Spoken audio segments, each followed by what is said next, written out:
Hello and welcome to chapter 15 of our exploration of Wuthering Heights. So we're chugging through quite nicely now. And if you haven't already, please like, subscribe, notification bell, comment. I appreciate all of that. It helps me out. So I will now delve into chapter 15. So we've got Lockwood opening the narration here. Soday's nearer health and spring. I've now heard all my neighbours' history at different sittings. So, of course, this all links back to the whole narrative device of Lockwood as the outer frame narrator, and Nellie's been telling him everything that's been happening all the time she's lived there in relation to Wuthering Heights, and obviously Heathcliff in particular, and Catherine. I'll continue in her own words, only a little condensed. She is on the whole a very fair narrator, and I don't think I could improve her style. So ironic there from Bronte, because of course I think most people reading the novel agree that Nellie is the better narrator really than Lockwood. He is improving. Let's give him a bit of a chance here, I think. So we have in the evening, she said, the evening of my visit to the Heights, I knew as well as if I saw him that Mr. Heathcliff was about the place, and I shunned going out because I still carried his letter in my pocket. So remember that Heathcliff wants to pass on Heathcliff wants Nellie to pass on a letter from him to her as she's really ill. And we have teased at a bit of a stronger meaning in those days. The 4th was Sunday, and I brought it into her room after the family were gone to church. So while everyone's out, Nellie's opportunity to pass the letter over. Mrs. Linton sat in a loose white dress with a light shawl over her shoulders in the recess of the open window as usual. So I've highlighted that because, again, it shows her connection to nature. So Bronte established her as a character who is really kind of at one with nature. So she gets as close to nature as she can. Her thick long hair had been partly removed at the beginning of her illness, and now she wore it simply combed in its natural tresses over her temples and neck. So this is like the theme of her kind of mental health, her mental distress. She's been tearing her hair out. She's obviously been in a case of very strong extreme emotional torment. And the flash of her eyes had been succeeded by a dreamy and melancholy softness. They no longer gave the impression of looking at the objects around her. They appeared always to gaze beyond and far beyond, you would have said, out of this world. So a couple of things going on here. Bronte is foreshadowing her death, of course, and also really in some ways the appearance of her at the start of the novel as a ghost as well. But also the idea of that she's in a kind of liminal space. She's transitioning between life and death. She's approaching death, and reality seems to be something that she's leaving behind. And then we have about the more kind of symbols of nature here. I've highlighted this. So Gimmerton chapel bells were still ringing, and the full mellow flow of the beck in the valley came soothingly on the ear. It was a sweet substitute for the yet absent murmur of the summer foliage, which drowned that music about the Grange when the trees were in leaf. So again, that's another good one for the importance of nature. So again, we've got Heathcliff's letter being read here, even though I didn't highlight that for a reason. Then we have, as I spoke, I observed a large dog lying on the sunny grass beneath, raise its ears as if it's about to bark, and then, smoothing them back, announced by a wag of the tail that someone approached it whom it did not consider a stranger. So again, a connection to animals. It's Heathcliff has been visiting the Grange a lot. So on a kind of more literal sense, it suggests that the Heathcliff's visits have been so frequent that dogs are used to him being there. That's one thing. I think also Bronte's going for, there's connotations of Heathcliff as a powerful kind of alpha male, and dogs will be subservient to him because he's like them himself. He's more powerful than them. Dogs respect power. So as a case of, I think that's what Bronte's doing there as well. Most likely he supposed that I was inclined to shirk my promise and so resolved to trust to his own audacity. He just barges into the house effectively.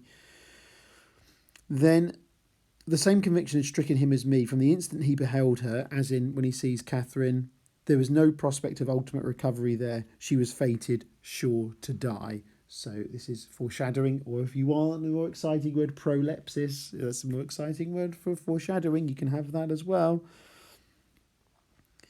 Then, you and Edgar have broken my heart, Heathcliff. You both come to bewail the deed to me as if you were the people to be pitied. I shall not pity you, not you, not I. Her selfishness, again, her character, isn't it? Catherine Linton's character has been defined by selfishness, and I think you and Edgar have broken my heart. But really, it's about her own selfishness and jealousy. Really, this has destroyed herself. Really, that's how I see it. You can see it differently. That's how I see it. I'm not telling you. You have to agree with me. You have killed me and thriven on it, I think. How strong you are. How many years do you mean to live after I am gone? So this selfishness extends to the idea of, when she's dead, like, so you look so healthy, you're gonna be living even longer. I wish I could hold you, she continued, but till we were both dead. And this foreshadows the end of the novel, actually, where there are some references to maybe that does happen, that they are together when they're dead as well, but we will get to that in due course. Would you say 20 years hence? This is all, again, it's more foreshadowing here as well, because the ghost, remember, if it was a vision or if it was a real ghost, but it said it's been 20 years, so it connects the present of the novel to the past of the novel. This is all kind of hypothetical stuff from Catherine here, like imagining that Heathcliff will say that I've loved many others since, my children are dearer to me than she was, and at death I shall not rejoice that I am going to her. I shall be sorry that I must leave them. Will you say so, Heathcliff? So her selfishness extends to beyond her death. Like she doesn't, she's imagining, so, will you say that will there be others after me, and that you'll love your children more than me when I'm gone? Don't torture me till I'm as mad as yourself, cried he. That's Heathcliff, wrenching his head free and grinding his teeth. So very animalistic imagery there as well. Well might Catherine deem that heaven would be a land of exile to her, unless her mortal body she cast away, her moral character also. So remember that she told Nellie, just before Heathcliff left, wasn't it, about how heaven rejected her, and she dreamed that she was back on the heights. So that actually recalls that. So that's a reference back to that there, an anaphoric reference back to that point. Different to normal anaphora, but it's another type of anaphora, but referring back to something earlier on in the novel in this case. Then on his letting go, I forced 4 distinct impressions left blue in the colourless skin. He's held her so tightly, but again, I think it's to echo the violence and power of Heathcliff, really. And in this case, I think it's meant to show this intensity of their incredibly dangerous, violent love. I hesitated to say love because it's not. This is definitely not a normal relationship, is it, that they have? It's not a normal loving relationship. It's very complicated. Do you reflect that all these words will be branded in my memory and eating deeper eternally after you've left me? You know you lie to say I have killed you, and Catherine, you know that I could as soon forget you as my existence. So hyperbole there for Heathcliff from Bronte. It is not sufficient for your infernal selfishness that while you are at peace I shall writhe in the torments of hell. So we've said before about the theme of religion in the novel, those references to hell. Bronte will subvert kind of typical kind of conventional Christian ideas of the time, and in terms of Heathcliff, his own personal hell. He's not worried about going to the Christian idea of hell at all. What bothers Heathcliff is the idea of being in his own personal hell, alive while Catherine is dead. That's hell for him. I shall not be at peace, and you could say actually that foreshadows the ghostly appearance to Lockwood earlier on. I only wish us never to be parted. So staying together there. Do come to me, Heathcliff. What else have I put here? So we've said, I hardly saw, but Catherine made a spring and he caught her, and they were locked in an embrace from which I thought my mistress would never be released alive. So again, that one is hyperbole. Bronte's using hyperbole there, and it shows again that intensity of their relationship.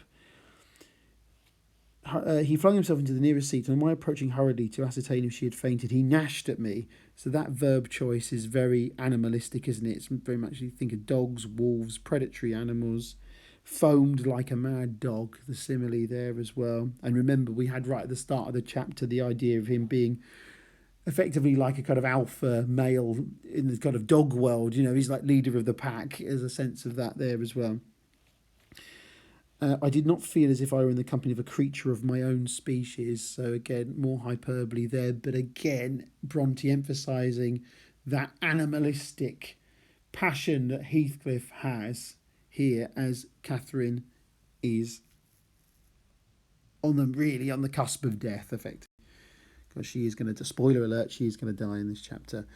Then, you teach me how cruel you've been, cruel and false. Why did you despise me? Why did you betray your own heart, Cathy? So there's anaphora there, starting with the same letter there. Sorry, letter.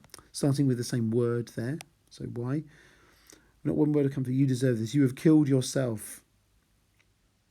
Yes, you may kiss me and cry and wring out kisses and tears. They'll blight you. They'll damn you. You love me. So again, all of this use of parenthesis, dashes, interrogative sentences, so the sentence mood. Look again, this is all to reflect the intensity of the emotion. There's a fronted conjunction there, like starting the sentence with a conjunction. There's a sense of all this passion and intensity of what we're seeing. So it's worse for me that I am strong. Do I want to live? What kind of living will it be when you, oh God, would you like to live with your soul in the grave? So let me alone, let me alone. So you've got, again, this intensity of their relationship here. And you've got epizeuxis here repeating the same sentence, or parallel phrasing if you prefer, actually. Then you left me too, but I won't upbraid you. I forgive you. Forgive me. So again, I think there's echoes of Christianity here, but it's their own with the idea of forgiveness. But Catherine and Heathcliff forged their own relationship, not built on kind of Christian ideas of how a man and woman would conduct themselves. It's like their own pagan, effectively, in the sense of the word, in terms of it's non-Christian, it's kind of transcendent. Their relationship is linked to their souls and the land and everything. So it's definitely not conventional Bronte. I mean, remember, part of your context, that Bronte's father was, essentially a vicar. You know, he's a preacher. Very unusual if you think. You know, she's a daughter of a clergyman, and she's got very, very radical twists and perceptions of Christianity in this era as well.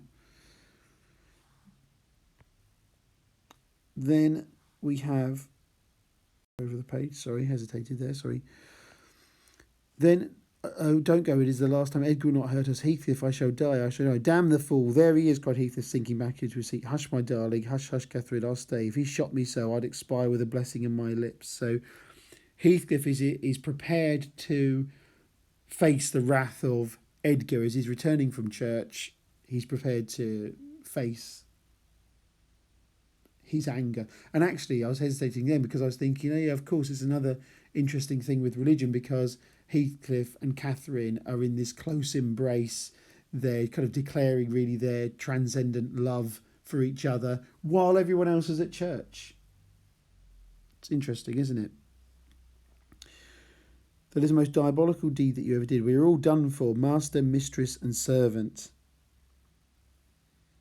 So that's from Nellie, actually. So they're all kind of condemned because of what Heathcliff and Catherine are doing. Edgar sprang to his unbidden guest, blanched with astonishment and rage. What he meant to do, I cannot tell. However, the others stopped all demonstrations at once by placing the lifeless-looking form in his arms. So because of Catherine facing death here, or she is dying, she's going to be dead here very soon. Look there, unless you be a fiend, help her first, then you shall speak to me.